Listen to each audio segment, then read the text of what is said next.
Sa unang araw ng opisyal na kampanya para sa Barangay at Sangguniang Kabataan Elections 2023 ay nagsimula ng umikot ang ilang mga kandidato. Sa Barangay San Antonio, nag-house-to-house na ang incumbent chairman na si Raymond Lising at ngayon muling tumatakbo bilang kapitan. Wala man kalaban sa posisyon ay nagbahay-bahay. Ang dahilan ni Lising ay upang maipakita ang sipag ng isang kapitan at pagpapakita ng suporta sa mga kasamang kandidato pagkakagawad. Kasama niya sa pag-ikot ang kanyang mga kandidato sa pagkakagawad, pero ang kakaiba sa kampanyang ito, maging ang mga hindi kaalyado ay isinama sa isinagawang house-to-house. Awa na Diyos, maganda naman ang ikot natin ngayong araw na to. Thankful din kami na nakisama rin ng panahon. Kaninang umaga nag-house to house kami, medyo inulang kami. But this time, at least napagbigyan kami ng panahon at nakakatuwa rin, marami rin sumama sa ating unang house to house. There are 4 independent candidates for Kagawad. Meron ding 2 lineup ng SK na lumahok sa halalan na ito. So tayo naman very open, no? They're open to join our house to house, no? Wala naman issues diyan. Ganyan naman ang politika dito sa Barangay San Antonio. No, we try to be as united, no, as possible. Primarily, nais natin ipakita sa ating mga kabarangay na masipag tayo, no, regardless kung may kalaban man o wala. At syempre, no, first and foremost yan, yung tulong natin at suporta sa ating grupo. Syempre, nais natin manalo yung ating mga kasamang kagawa. Sa mga darating pa na taon, no, we do look forward to more collaborations, promotion of more inclusivity sa ating barangay, more people and more organizations involved sa ating pamamahala. At syempre, patuloy na malinis na paggogobyerno dito sa Barangay San Antonio. Sa ating mga kabarangay, maraming salamat sa tulong at suporta na inyong ipinagkakaloob sa amin.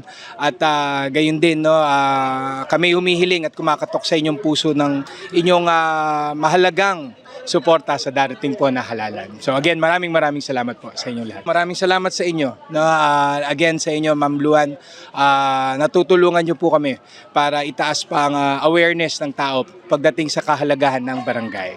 Ipinahayag ng iba pang mga kandidato ang kanilang mga plano kung sakaling mabigyan ng pagkakataong maglingkod sa Barangay San Antonio. Ako po ay nag-hold ng Committee on Health and Nutrition nung ako ay nagsilbing kagawad po at nagsisilbi pa rin kagawad ngayon. So marami po tayong naging programa lalo na po ng mga panahon ng pandemic.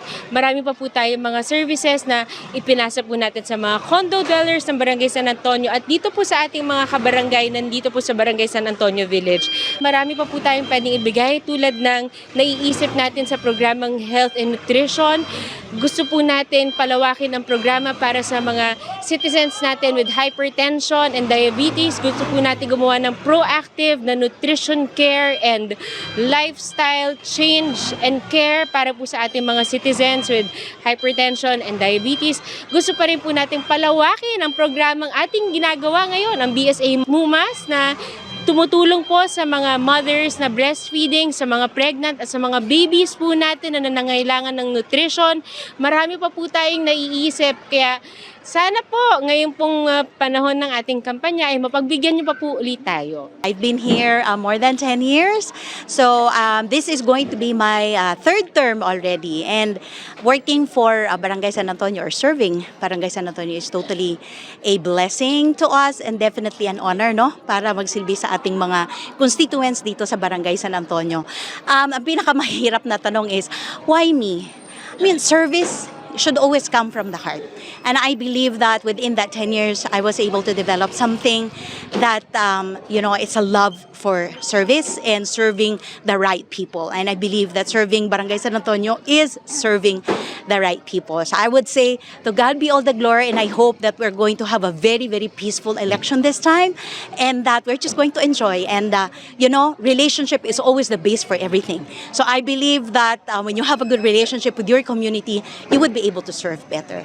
Vote straight, team service with a smile. Ito po ay aking pangatlong termino na at ako po ay tumatakbo para mapagpatuloy ko yung aking mga proyektong nasimulan at makagawa pa po ng mga proyekto na kapakipakinabang sa ating mga kababaihan, kabataan at sa lahat po ng sektor ng ating barangay, lalo na po ang mga PWD at solo parents po. Meron pa po akong hindi nagawa na dapat ko pang gawin, tulad yung awareness po ng ating mga kababaihan at mga kabataan sa kanilang mga karapatan at saka mga benepisyo na dapat sa kanila. Lalo na po ngayon, marami pong mga nangyayari sa atin, na mga violence po. So kailangan po nating maturuan ang ating mga kabataan at mga kababaihan kung saan sila dapat lumapit at kung sino po ang kanilang kakampi. Sa edukasyon naman po, kami po ngayon ay merong bagong project, yun po yung Project Care, kung saan Children's Access Passive Evaluation. Ito po yung mga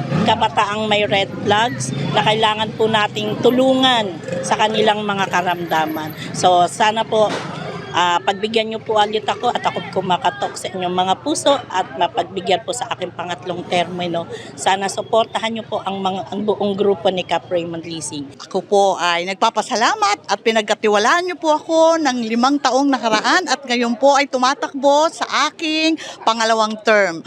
Ako po ay maglilingkod ng tapat sa ating pong barangay. Napakahirap po ng inabot ng livelihood dahil po nag-pandemic, pero sinikap ko magbigay ng lahat ng trabaho through social media natin upang mapakinabangan ang ating tao. Sapagkat ako'y naniniwala na pag tayo ay nagbigay ng trabaho sa isang pamilya, ito ay makakataas ng kanilang pamumuhay at hindi sila mahihirapan.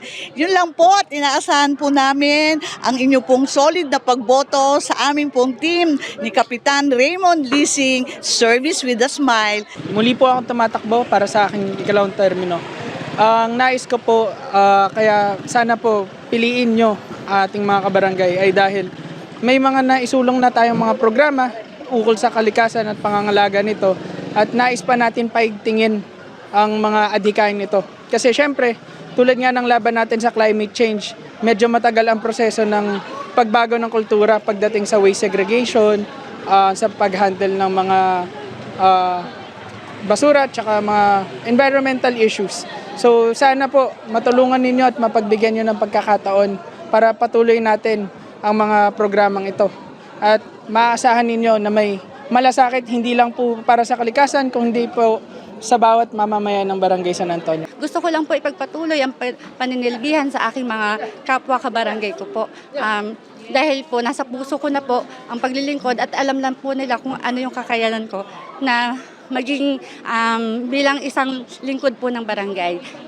Ako po ay tumatakbo. Ito po ang aking unang pagkakataon na tumakbo bilang barangay kagawad sa pamumuno po ng ating barangay captain, Thomas Raymond Leasing. Kung ano po yung maibigay niya sa aking proyekto or ma-assign, gagampanan ko po ito ng buong puso at ipapakita ko po na kung gaano ko po ibibigay yung aking kakayanan po sa barangay ko. Bumabalik po tayo sa ating co-chairman ko. Co-chairman po ako ng Disaster Risk Reduction Management ever since at tayo po nagtayo po o nagtaguyod po ng mga fire drill, mga emergency response system, katulad po ng halimbawa ng libre ambulansya, mga sa fire truck natin, at marami pang tungkol sa emergency.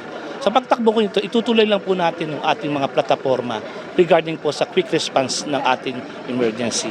At the same time, yung ating mga innovation, technology, katulad ng panic button switch na mabilis po mag-response. Magdadagdag din po tayo sa kalye ng emergency medics, bike medics, para maganda po ang response in case po na magkaroon po ng distress sa kalye. At halos po yan po, nagko-concentrate po tayo sa emergency disaster management para at least makatulong tayo sa pagbilis na response ng ating community. Ang ilang mga residente mukhang kontento naman sa serbisyong ibinibigay ng kasalukuyang kapitan. Wala kan man masabi. Lahat ng pangangailangan ng mga taga rito, kaya na ibigay. Sana, sipagan pa nila at ang hindi pa nila pakita nila ulit. Yun ang masasabi ko. Wala ko masabi sa kapitan namin ngayon. Ako si Luan Peñano para sa latest ng iNews Pasig.